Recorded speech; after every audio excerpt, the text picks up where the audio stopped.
India Shopping Mall, The Wedding Mantra, Sarikotta Wedding Collection, South India Shopping Mall.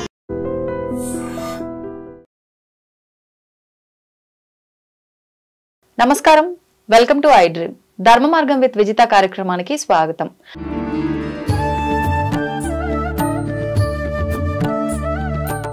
గరుడ పురాణంలో భాగంగా మనం ప్రేతకాండలోని కొన్ని topics అయితే మాట్లాడుకోవడం జరిగింది. అందులో భాగంగా మనం ఈ రోజు మాట్లాడుకోబోయే సబ్జెక్ట్ ఏంటి అంటే, మనిషి చనిపోయేటప్పుడు ఆ అనుభవం ఎలా ఉంటుంది, నరక యాతన అనుభవిస్తాము అని అంటుంటారు. కొన్నిసార్లు చనిపోయినప్పుడు ఎలా ఉందో ఇప్పుడు ఆ యాతన అనుభవించాము అంటారు. నిజంగా అలాంటి యాతన అనుభవిస్తామా, అసలు ఎలా ఉంటుంది అనుభవం అనేది ఈ రోజు ఈ టాపిక్ లో మాట్లాడుకుందాం. ప్రస్తుతం మనతో పాటు ఉన్నారు వేద పండితులు శ్రీరామ్ శర్మ చిర్రావూరి గారు. ఇప్పుడు వారితో మాట్లాడి తెలుసుకుందాం. నమస్తే అండి. జై శ్రీరామ్. సాధారణంగా బ్రతికున్నప్పుడే చావు అంచుల్లాగా పోయొచ్చండ్ర, నరక యాతన అనుభవించాను, ఇంకా చావు ఎలా ఉంటుందో నాకు తెలిసిపోయింది అని చెప్పి జీవంతో ఉన్నప్పుడు మాట్లాడుకుంటూ ఉంటాం. కానీ నిజంగా మనం ఆ జీవాన్ని వదిలిపెట్టేటప్పుడు అనుభవం అనేది ఎలా ఉంటుందో తెలియజేయండి. ఏముంది ప్రత్యేకించి గరుడ పురాణంలో దీని గురించి? మీ ప్రశ్నలోనే సమాధానం కూడా ఉంది. అవునా? నరక యాతన. యాతన అంటే ఇబ్బంది పడడం. మామూలుగా చాలా యాతనలు పడి అని మనం మాట్లాడుతుంటాం. అంటే ఎన్నో ఇబ్బందులు పడి, ఈ ఇబ్బందులు పడడానికి గాను ఒక శరీరం కావాలి. ఇక్కడ మరణించాడు, మరణించిన తర్వాత ఈ శరీరం ఇక్కడే ఉంది. తర్వాత ఏ యాతన ఎలా అనుభవిస్తాడు అనేటటువంటిది ఒకటి. రెండోది, ఇక్కడ మరణించే సమయంలో ఆ జీవి యొక్క స్థితి ఎలా ఉంటుంది అనేటటువంటిది మన ప్రశ్నకి గరుడ పురాణంలో చెప్తూ, జనరల్గా అసలు మరణం అందరికీ ఒక రకంగా ఉండదు. ఒకళ్ళకి చాలా ఇబ్బందికరంగా ఉంటుంది, ఒకళ్ళకి కొంచెం ఇబ్బందికరంగా ఉంటుంది, ఒకళ్ళకి అసలు ఇబ్బందిగానే ఉండదు, సుఖమరణంగా ఉంటుంది. ఏంటి తేడా అంటే, ఈ జీవనం, ఈ జన్మ ఇచ్చిన తర్వాత దాన్ని మనం ఎలా యూటిలైజ్ చేసాం అనే దాన్ని బట్టి మరణం అనేది మన చేతుల్లో అలా ఉంటుంది అన్నారు. అందుకనే పుణ్యస్య ఫలమిచ్చంతి పుణ్యం నేచ్చంతి మానవః నా పాప ఫలమిచ్చంతి పాపం కుర్వంతి యత్నతః అని చెప్తారు. అంటే ప్రతి ఒక్కళ్ళకి పుణ్యం యొక్క ఫలం కావాలి. అంటే పుణ్యం యొక్క ఫలం ఏంటి? భోగము, సుఖము, ఆనందము, ఇవన్నీ అవన్నీ చాలా కావాలి. కానీ పుణ్యం చేయడానికి మాత్రం ఎవరు ఇష్టపడరట. సంపాదించడానికి ఇష్టపడరు, ప్రతిఫలం కావాలి, శ్రమ మాత్రం ఎడదు. కానీ పాప ఫలం ఎవ్వరు కోరుకోరు. దుఃఖంగా ఉండాలి, బాధలు పడాలి అంటే. కానీ ప్రయత్నం చేసి మరి పాపాన్ని చేస్తూ ఉంటారు మానవులు అని చెప్పారు. ఇలా ఈ పుణ్య పాపాల యొక్క తూకం బట్టి ఆ మరణం అనేది వస్తుంది అన్నారు. అంటే ఎలా గమనించవచ్చు దీన్ని అంటే, ప్రాణోత్క్రమణం. ఉత్క్రమణం అంటే లోపల నుంచి ప్రాణాన్ని బయటికి తీయడం. ప్రాణం కూడా మరి మనతో పాటు ఇంతకాలం మరి జర్నీ చేసింది కదా, అది ప్రాణం మనము అని మనం ఫీల్ అయిపోయాం. అందుకని ఆ ప్రాణం కూడా ఏంటంటే ఎక్కడో ఒకటి దాక్కుందామని శరీరంలో ఉన్నటువంటి అన్ని అవయవాల్లోనూ దాక్కుంటుంది. బయటికి రావడానికి అసలు ఒక బట్టను ఒప్పుకోదు. కానీ ఈ పాప పుణ్య ఫలితాల బట్టి ఆ మృత్యువు అనేది సర్టైన్ టైంకి ఇలా డిసైడ్ అయిపోయి మనిషికి ఉంటుంది. ఇక్కడ మనకి ప్రశ్న ఏంటంటే, మృత్యువు ఫస్టే డిసైడ్ అయిపోతే ఇక్కడ పలానా సమయంలో ఇది వెళ్ళాలి, చెందాలి అని మరి చాలామంది మన ఆశీస్సులు 100 సంవత్సరాలు బ్రతుకు ఇలాగా ఆశీస్సులు ఇస్తుంటారు. మరి ఈ ఆశీస్సుల ఫలితం అంతా ఏమవుతుంది అని కూడా మనకి ఒక సందేహం వస్తుంది. అంటే ఫర్ ఎగ్జాంపుల్ 120 years పూర్ణ ఆయుష్ అని చెప్పారు. 120 సంవత్సరాలు పూర్ణాయుష్ అంటే ఆ సంవత్సరాల్లో మనం ఇక్కడ బ్రతకడానికి భగవంతుడు మనల్ని డిసైడ్ చేసి 120 years ఇతను భూమి మీద ఉండి ఏం చేయాలి అంటే, అంతకుమునుపు సంవత్సరాలలో, అంతమునుపు జన్మలలో ఈ మనిషి సంపాదించిన పుణ్యము లేక పాపాన్ని అనుభవించడానికే వస్తాడు ఇక్కడికి. ఇన్స్టాంట్ పుణ్యాన్ని అనుభవించడం కోసం ఇక్కడికి రావట్లా. చేసిన పుణ్యాన్ని, చేసిన పాపాన్ని ఇంత మనం ఫస్ట్ ఇంట్రడక్షన్ లో మాట్లాడుకున్నాం.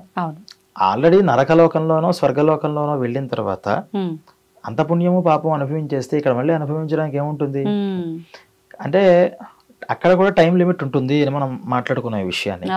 నరకంలో కూడా ఇక్కడ మనకు ఎలాగైతే 120 సంవత్సరాలు ఇస్తున్నారో అక్కడ కూడా ఒక సర్టైన్ టైం లిమిట్ ఉంటుంది. ఆ టైం లిమిట్లో అనుభవించేంత పాపం అనుభవించి మిగతాది అది క్యారీ ఫార్వర్డ్ చేసుకుని ఇక్కడికి వస్తాడు.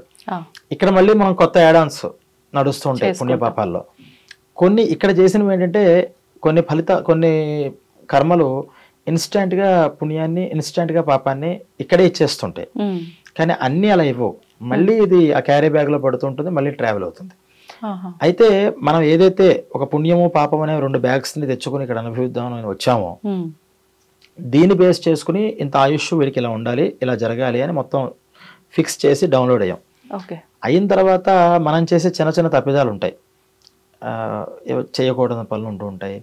అయితే మనం దానికి కూడా మనం ఇవన్నీ ఇంట్రడక్షన్ చెప్పుకున్నాం. ఇవన్నీ విషయాలు కూడా ప్రతినిత్యం చేసేటప్పుడు ఆదివారం చేయకూడని పనులు చేస్తూ ఉండడం, తలస్నానాలు, నూనెతో వాడిన వస్తువులు, మధుమాంసాలు సేవించడం, ఈ గోళ్ళు కత్తిరించిన దగ్గర, జుట్టు కత్తిరించుకునే దగ్గర మనకు తెలియకుండా కొన్ని నిమిషాల ఆయుష్, రోజుల ఆయుష్ ఇదంతా మనం కోల్పోతూ ఉంటాం ఇవన్నీ చేయడం వల్ల. ఆ కోల్పోవడం వల్ల ఏమవుతుంది, 120 years ఆయుష్ మనకి ఇచ్చినా మనం దాన్ని మైనస్లోకి తీసుకెళ్ళిపోతున్నాం. భగవంతుడు అప్పుడు ఇచ్చిన ఆయుష్లో మనం కోల్పోతే ఆయన ఏం చేస్తాడు దాన్ని? కొంతమంది ఏం చేస్తారు, మరి ఆశీర్వచనాలు ఏం చేస్తాయంటే అలా కోల్పోయిన ఆయుష్ను మళ్ళీ పెంచుతాయి. తప్పితే దాన్ని మహామృత్యు అంటారు. ఆ మహామృత్యు అంటే 120 years అంటే 120 years 121 కూడా వెళ్ళడానికి ఆస్కారం లేదు. ఇంకా ఎంత ఆశీర్వచనాలు చేసినా సాక్షాత్తు పరమాత్మ వచ్చినా. మరి కొంతమంది 500 సంవత్సరాలు ఇట్లా అంటే వాళ్ళ ఆయుష్ అంతవరకు ఉండొచ్చు. అంటే పూర్ణాయుష్ కన్నా నేను అంటుంది పూర్ణాయుష్ 120 years అని ఒక మనిషికి ఉంటే అంటే ఆయుష్. ఇంకా ఒకరికి 1000 years అని ఉంటే 1000 years ఉంటుంది. ఇది ఒక రూలు. అయితే ఈ రూల్ని అతిక్రమించి కూడా ఉన్నవాళ్ళు ఉన్నారు, వాళ్ళు యోగులు. వాళ్ళకి అంటే ఈ రూల్స్ అన్నీ ఎవరికి, ఈ క్యారీ ఫార్వర్డ్ చేసుకుంటూ పుణ్యపాపాలకి బద్ధులైన వాళ్ళకి, అంటే పుణ్యపాపాన్ని అనుభవించడానికి వచ్చిన వాళ్ళకి.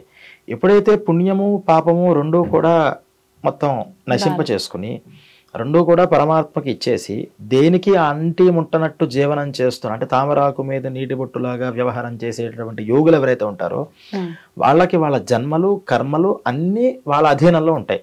వాళ్ళు ఎన్ని సంవత్సరాలు ఉండాలి అంటే అన్ని సంవత్సరాలు ఉంటారు, ఎప్పుడు మరణించాలంటే అప్పుడు మరణిస్తారు, ఎలా పుట్టాలి అనుకుంటే అలా పుడతారు, ఎక్కడ పుట్టాలి అనుకుంటే అక్కడ కూడా పుడుతుంటారు. అందుకని అంత వాళ్ళ ఎందుకంటే కర్మకి వాళ్ళు బద్ధులు కాలేదు.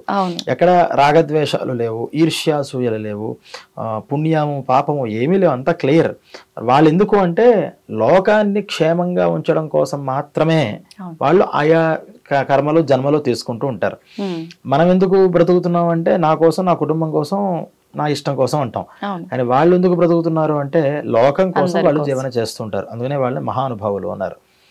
ఇలా ఈ పుణ్య పాప జన్మలలో మరణం అనేటటువంటిది ఎప్పుడు ఆ సర్టైన్ టైంకి ఏదైతే మనకు చెప్పబడిందో అప్పుడు ఖచ్చితంగా వచ్చేస్తుంది. ఆ వచ్చే ఘడియలు ఎలా ఉంటాయి అని మన గరుడ పురాణాలు చెప్తారంటే, శరీరం అంతా ఫస్ట్ పటుత్వాన్ని, అంటే నేను అంటుంది నార్మల్ డెత్, యాక్సిడెంటల్ డెత్ విషయం అది వేరేది. నార్మల్ డెత్ జరిగేవాడికి శరీరం యొక్క పటుత్వం అంటే దీంట్లో ఉన్నటువంటి బలం అంతా కూడా తగ్గిపోతూ ఉంటుంది, బుద్ధి మందగిస్తూ ఉంటుంది. ఈ సమయంలో యమభటులు ఇంకా అంత్య సమయం వచ్చింది అని తెలిసిన వెంటనే ఇద్దరు వచ్చి పక్కనే కూర్చుంటారు. ఆ ఇద్దరు ఆ మరణిస్తున్న వ్యక్తికి మాత్రమే కనిపిస్తారు అంటుంది. వాళ్ళు ఎలా ఉంటారు అంటే వంకర ముఖాలతో ఎర్రటి కళ్ళు పెట్టుకొని చాలా నల్లగా ఉంటారట. చేతిలో రకరకాల ఆయుధాలు, అవి సమెటల్లాగా, సుత్తిలాగా, బడిసెలాగా, ఖడ్గం, ఇలా ఆయుధాలతో వాళ్ళు ఉంటారు. పాశాన్ని పట్టుకుని వస్తారు.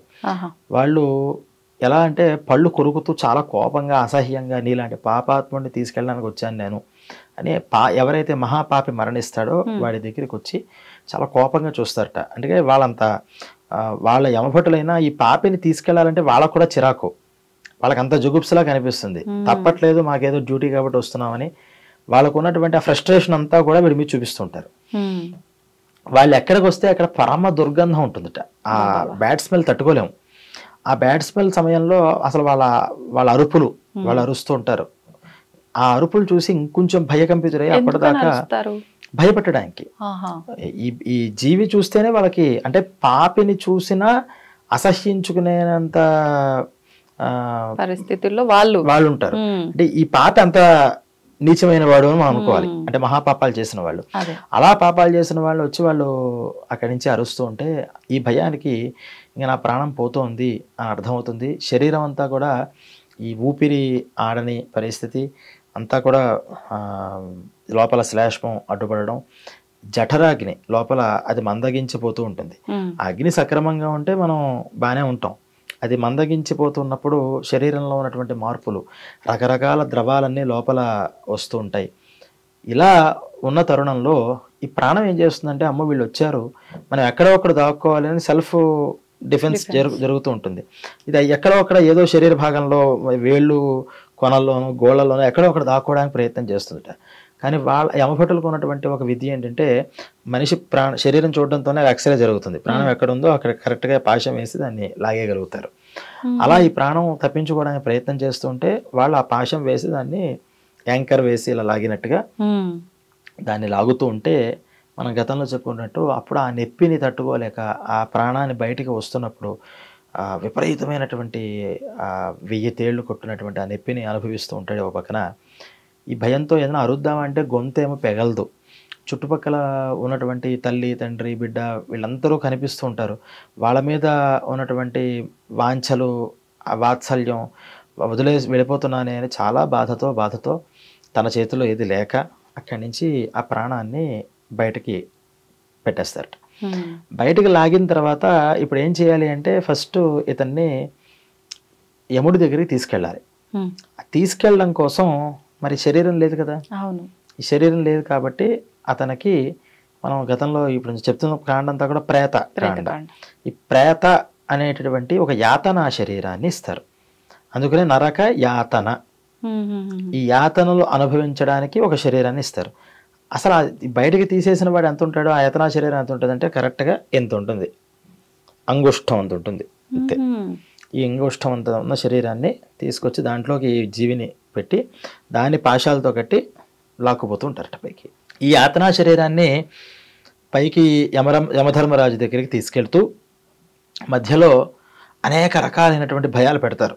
నీకు భూమి మీద జన్మ ఇచ్చారు, నువ్వు ఏ రకమైనటువంటి పుణ్యకర్మలు చేయలేదు, పాపకర్మలే చేసుకుంటూ వెళ్ళావు ఇక్కడ, నువ్వు నీకు ముందుంది ముసళ్ళ పండగ అని యముడి దగ్గరికి తీసుకెళ్ళి ఈ పుణ్య పాపాలన్నీ కూడా యముడి దగ్గర విచారణ చేస్తారట. ఇది ఎంతసేపు పడుతుందండి ఇదంతా అంటే 6 గడియలు లేక 4 గడియలు, మినిమం 4 గడియలు లేదా 6 గడియలు. గడియ అంటే 24 minutes, ఓకే, మ్యాక్సిమం 2 hours కూడా ఉండదు అంతే. ఇదంతా కూడా ఈ ప్రాణం వెళ్ళిన తర్వాత టక్మని ఇక్కడి నుంచి అక్కడికి తీసుకెళ్ళి ఈ లోపల ఇవన్నీ చూపిస్తారు. యముడి దగ్గర పలానా శిక్షలు ఇతనికి వేయాలి అని చెప్పడంతోనే తీసుకొచ్చి మళ్ళీ కిందకి తీసుకొస్తారు, భూమిపైకి. మళ్ళీ ఆ యాతనా శరీరంతోనే అతను అక్కడ సంచరిస్తూ ఉంటాడట. దాన్నే మనం ప్రేత అంటాం. అందుకనే అంటే ఈ సమయంలో ఈ భూమి మీద పెట్టేటటువంటి 6 స్థానాలలో పిండ ప్రదానాలు చేయమన్నారు. ఈ కర్మలలో ఒక్కొక్క రోజు చేసేటటువంటి పిండ ప్రదానంతో ఆ యాతనా శరీరం ఉన్నటువంటి ఆ జీవి ఒక్కొక్క రోజు తలకాయ, కాళ్ళు, చేతులు అలా ఒక్కొక్క పిండం వల్ల ఒక్కొక్క అవయవాన్ని పొందుతూ ఈ దశదిన కర్మలలో ఒక 3 శరీరాన్ని పొందుతట. ఈ 3 శరీరం వస్తేనే ఆ పాపకర్మలన్నీ అనుభవించడానికి, నరకలోకంలో శిక్షలు పొందడానికి అతనికి ఒక అర్హత వస్తుంది. ఆ చిన్న యాతనా శరీరంతో అనుభవాన్ని ఇలా జరగబోతోంది అని యమదర్శనం మాత్రమే జరుగుతుంది అని మనకి గరుడ పురాణంలో చెప్తారు. ఇలా ఈ 10 రోజులలో చేసేటటువంటి కర్మల వల్ల ఇక్కడి నుంచి బయలుదేరి తర్వాత నరకాన్ని అనుభవిస్తారు. ఇప్పుడు ఆ సమయంలో ఈ బంధువులు ఏం చేయాలి అంటే, ఎప్పుడైనా సరే మరణిస్తున్న వ్యక్తికి ఇటువంటి భయాలు, ఇటువంటి బాధలు ఉంటాయనే నామ సంకీర్తనని చేయమన్నారు. చివరి రోజులు వచ్చాయి అంటే ముందర మనం మనం ఏడవకూడదుట. ఎందుకంటే పోయేవాళ్ళు ఏడుస్తుంటే వీళ్ళ బాధ ఇంకా పెరుగుతూ ఉంటుంది. పోయేవాళ్ళ యొక్క బంధువులు యొక్క ఆర్తనాదాలు వీళ్ళకి ఇంకా బాధను తెప్పిస్తాయి. అసలు ఇంకా ఆ యాతనా శరీరం తీసుకెళ్తున్నప్పుడు సూర్యరశ్మి కానీ, ఈ చంద్రుడి యొక్క శీతలత్వం కానీ, రాత్రి పోయిన వాళ్ళకి కానీ ఉదయం పోయిన వాళ్ళకి తీవ్రంగా ఉంటుందట. అంటే ఒంటి మీద నిప్పు పోసేసుకుంటే ఎలా ఉంటుందో వాళ్ళకి అంత తీవ్రమైన మంటతో వాళ్ళు ఉంటూ ఉంటారు. ఈ బాధలన్నీ కూడా ఇక్కడ వాళ్ళు ఏడుస్తూ ఉంటే అవన్నీ చెవుల్లో వాళ్ళకి మళ్ళీ మళ్ళీ మళ్ళీ మళ్ళీ వినిపిస్తూనే ఉంటాయి అని చెప్పి ఇక్కడి నుంచి ఆ నరక లోకానికి వెళ్ళే లోపల చాలా ఇబ్బంది పడతారు. కాబట్టి మరణించిన వ్యక్తి మరణించబోయే సమయంలో విష్ణు స్మరణ, ఏదో భగవన్ నామస్మరణతో కనుక జరిగితే ఆ నామస్మరణ వల్ల ఇవన్నీ కూడా వాళ్ళకి వినిపించకుండా కేవలం భగవంతుడి మీదకి ఆ దృష్టి ఏర్పడుతుంది అని మరి నామస్మరణని చేయమన్నారు. ఇది సహజ మరణం గురించి మనం మాట్లాడుతున్నాం. మళ్ళీ యాక్సిడెంట్లు జరిగితే ఏం చేయాలి, అది కర్మ. సహజ మరణం అనేది ఒక యోగం. ఈ సహజ మరణం దేని మీద డిపెండ్ అయి ఉంటుంది ఈ మరణం అని. ఈ మరణంలో ఇందాక మనం చెప్పినట్టు ఈ దీంతో లాగుతారు, ప్రాణోత్క్రమణం చేస్తారు. లాగాలి అంటే నవరంధ్రాల్లోంచి ప్రాణం బయటకు పోతుంది. మనకి వేరే రకంగా ప్రాణం పోవడానికి లేదు, వేరే ఒక రకంగా ఉంది. కానీ అది అందరికీ దక్కే అదృష్టం కాదు. కపాల మోక్షము అంటారు. ఈ జనరల్గా ఈ కపాల మోక్షం ఎప్పుడు జరుగుతుంది అంటే దహనం చేసిన తర్వాత కపాలం పేలేదాకా ఆగి వచ్చేస్తారు కొడుకులు. కానీ మహాపుణ్యాత్ముడు ఎవరైతే ఉన్నారో ఈ 9 రంధ్రాల్లోంచి బయటికి రాకుండా ప్రాణం ఈ మాడు దగ్గర చీల్చుకుని బయటికి వెళ్ళిపోతుంది ఆ ప్రాణం. అలా వెళ్ళిన ప్రాణం మళ్ళీ తిరిగి మళ్ళీ పుట్టదు. అలా వెళ్ళిన జీవి మళ్ళీ భూమి మీదకి మళ్ళీ రాడు ఆ కపాల మోక్షం జరిగితే. అందుకుని సరే అప్పుడు జరగకపోయినా శరీరానికైనా కపాల మోక్షం జరగాలి అని అందరికీ అలా జరగదు కదా. అందుకని శరీరం కాలేదాకా ఉండి కపాల మోక్షం అని ఒక తృప్తి పడి వస్తూ ఉంటారు. అయితే ఈ ప్రాణాలు వెళ్ళేదాన్ని బట్టి మనిషి యొక్క జీవనం అతను సక్సెస్సా లేకపోతే ఫెయిల్యూరా ఏంటని గమనించడానికి ఎత్తు పుణ్యాత్ముల యొక్క ప్రాణాలన్నీ కూడా ఏదో చెప్పినట్టు మహాపుణ్యాత్ములన్నీ కూడా కపాలంలోంచి వెళ్ళిపోతూ ఉంటాయి. కొంతమందికి కళ్ళల్లోంచి ప్రాణం వెళుతుంది, కొంతమందికి నోట్లోంచి వెళుతుంది, కొంతమందికి చెవిలోంచి వెళుతుంది. పాపాత్ముల యొక్క ప్రాణాలన్నీ కూడా కింద ఉన్నటువంటి మలద్వారం నుంచి మూత్రద్వారం నుంచి వెళ్ళిపోతూ ఉంటుంది అని. అందువల్లే ఆ మరణించే సమయంలో మోషన్ అయిపోతారు. అంటే ఆ రూపంగా ఆ ప్రాణవాయువు బయటికి వెళ్ళిపోతూ ఉంటుంది.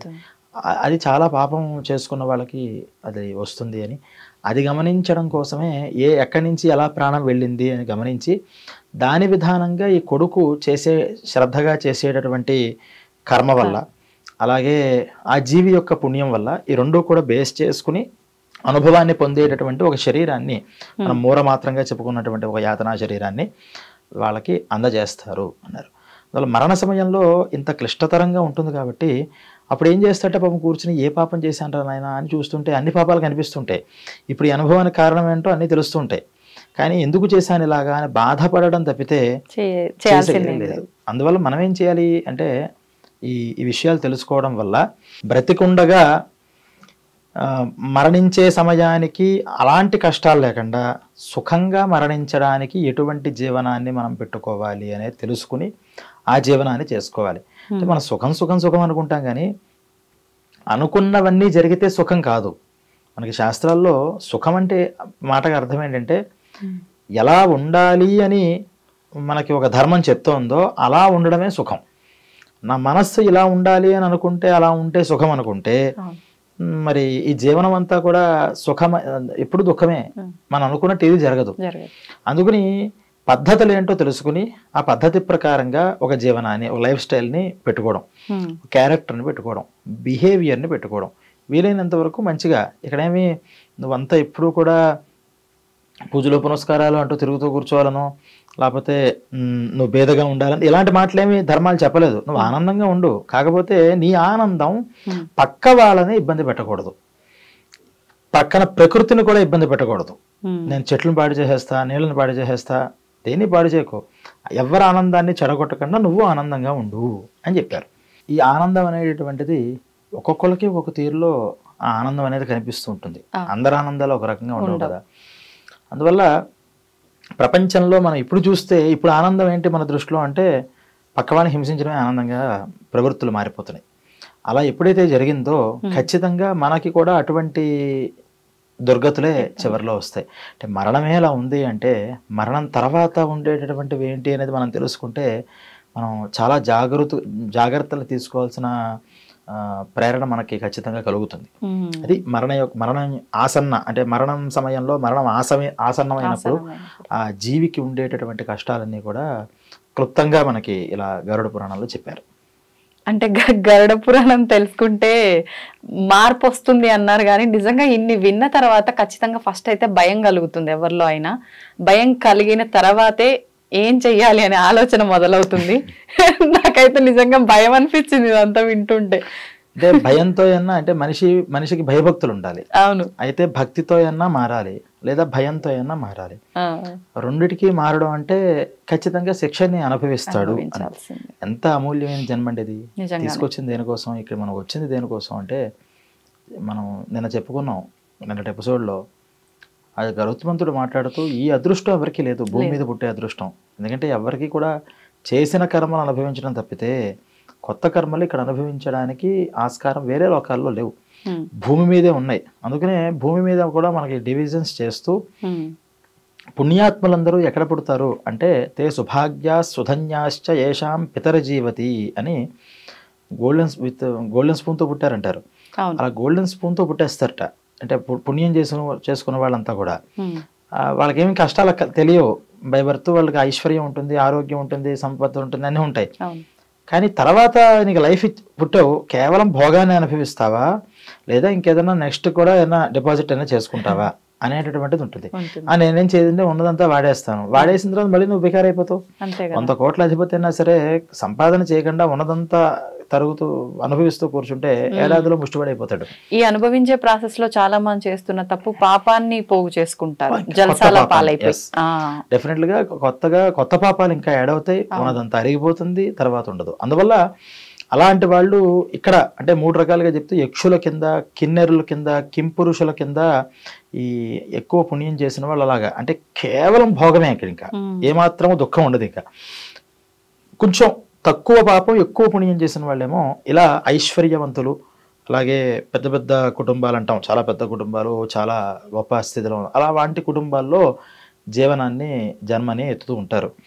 మరి ఈ పుణ్యవంతులు ఏమవుతారు అంటే, వీళ్ళంతా కూడా ఇక్కడ ఇంకో ప్రశ్న ఉంది. పుణ్యంలో కూడా 2 రకాలు ఉన్నాయి. ఒకటి భోగాన్ని అనుభవించాలి అని చేసే పుణ్యం, ఒకటి నేను అసలు ఈ పుట్టుక ఈ మరణం అనేటటువంటి సైకిల్ నుంచి బయటికి రావాలి నేను అని జ్ఞానం ఉంటాం కదా, ఆ జ్ఞానం కోసం చేసే పుణ్యం.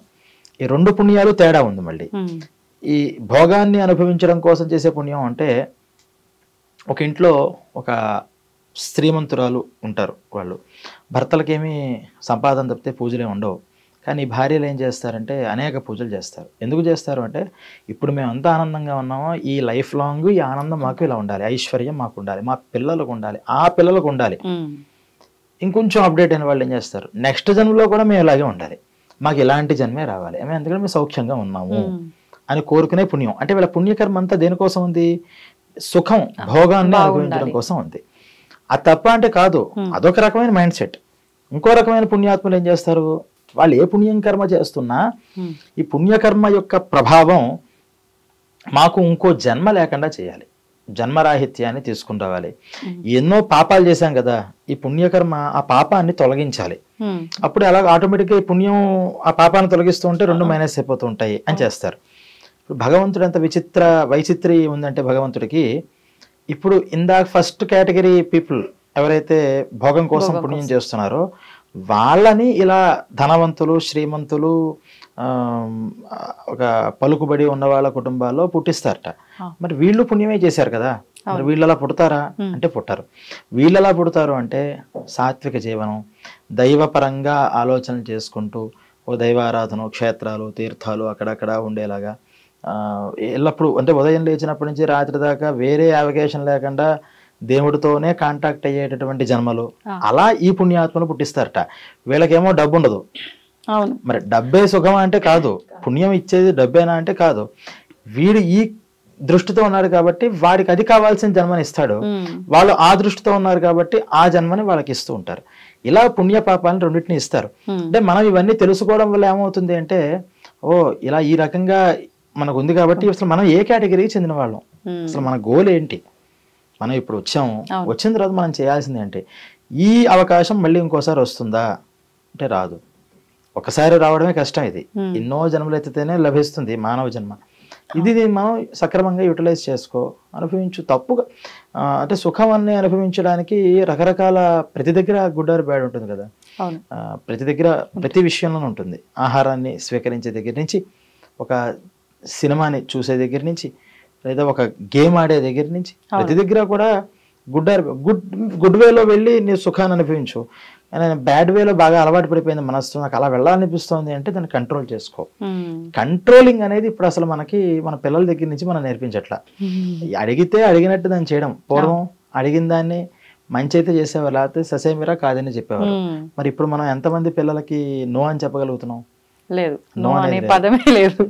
వాళ్ళు ఏం అడిగితే చేయడం, అంతా వాళ్ళ సుఖం చేయడం. ఇంకా మనం మన స్వార్థానికి వాళ్ళకే ముందుగా ఇది చేస్తే ఇది ఇస్తారా నీకు, పాస్ అయ్యావంటే ఇది కొనిస్తారా నీకు, మనం లంచాలు అలవాటు చేస్తున్నాం. అంటే రాను రాను ఈ కలియుగం యొక్క పరిస్థితి పుట్టుక నుంచి పెంపకం నుంచి అన్ని దానికి అనుగుణంగా మారినప్పుడు అసలు పుణ్యం గురించి పాపం గురించి ఇప్పుడు చెప్తే ఎవరు వినే పరిస్థితిలో ఉంది?